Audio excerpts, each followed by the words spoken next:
Allô tout le monde, ici Marie-Soleil Noro, naturopathe agréée. J'ai eu une question aujourd'hui puis je voulais pas tarder d'y répondre parce que c'est une question et un point super important en lien avec la thyroïde et les crucifères, donc toute la famille des brocolis, des pousses de brocolis.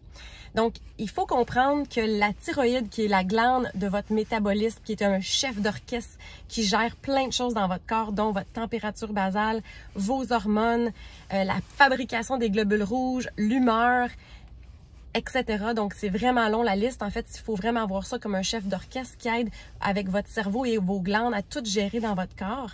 Donc, qu'est-ce qu'il faut savoir, c'est quand vous avez des problèmes de thyroïde, que votre médecin vous a dit peut-être que soit votre TSH était trop haute ou trop basse, ou que vous avez des anticorps, donc vous avez la forme auto-immune possiblement de l'hypothyroïdie ou de l'hyperthyroïdie qui est souvent nommée Graves en anglais.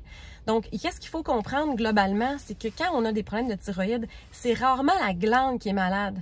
C'est souvent un déséquilibre global dans votre corps. Et je vous dirais que c'est probablement ça dans la plupart des déséquilibres de santé.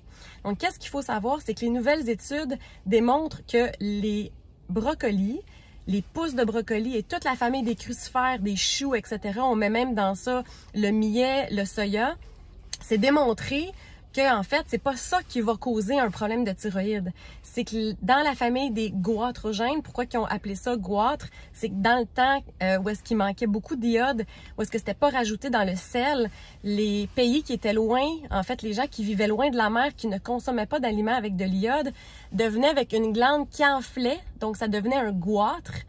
Et ça démontrait que la glande grossissait pour essayer de compenser, en fait, pour la carence en iode.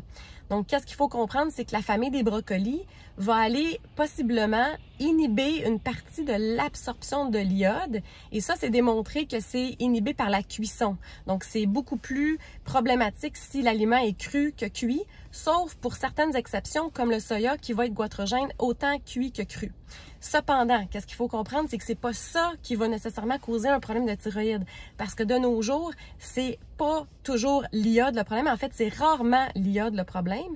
Je dis pas que l'iode peut pas aider, mais ça, c'est un autre dossier. C'est hyper complexe, l'iode. Je vous dirais d'être suivi par un professionnel si vous êtes pour être suivi avec l'iode parce qu'il y a des effets secondaires extravagant avec l'iode. Il faut vraiment savoir qu'est-ce qu'on fait. Il faut que ça soit combiné avec d'autres choses. Puis il faut faire attention pour pas que ça l'accentue un risque d'auto-immunité. Donc l'iode, si vous n'êtes pas suivi par un naturopathe agréé en combinaison avec un médecin, donc un médecin conventionnel, à ce moment-là, on ne touche pas à l'iode. Par contre, qu'est-ce qu'il faut savoir, c'est qu'il y a plus de bienfaits que d'effets secondaires à manger des aliments sains dans la famille des brocolis, choux et les goitrogènes.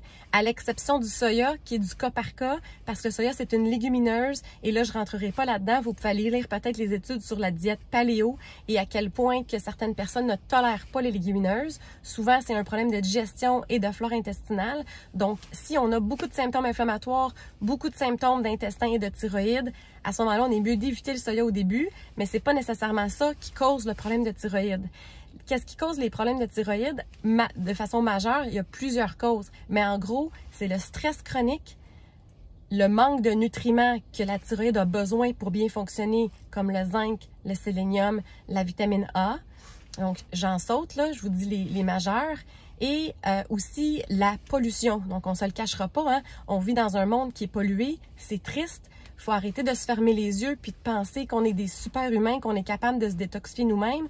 Notre foie a besoin de nutriments pour se détoxifier. Donc, la pollution peut venir parce que vous mangez trop de thon.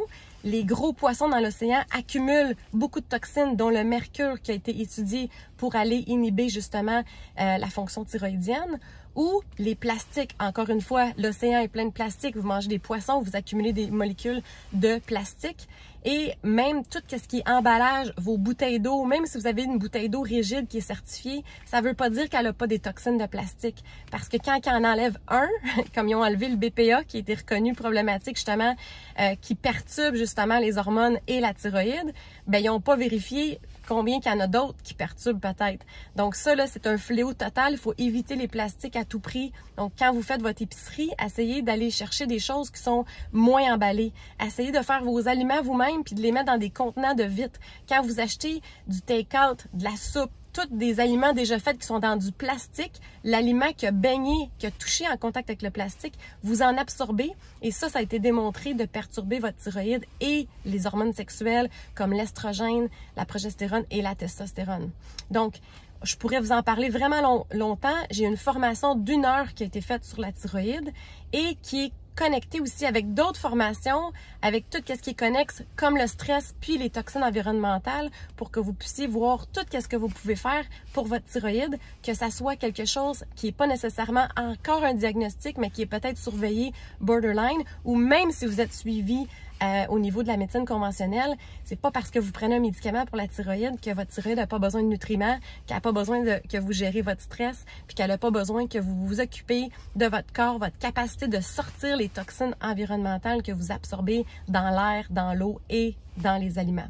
Donc, j'espère que ça vous a inspiré aujourd'hui d'en apprendre plus et surtout de ne pas se priver parce qu'il y a plus de bienfaits que d'effets néfastes avec la famille des brocolis et choux. Et à ce moment-là, juste assurez-vous d'avoir assez d'iode dans votre alimentation.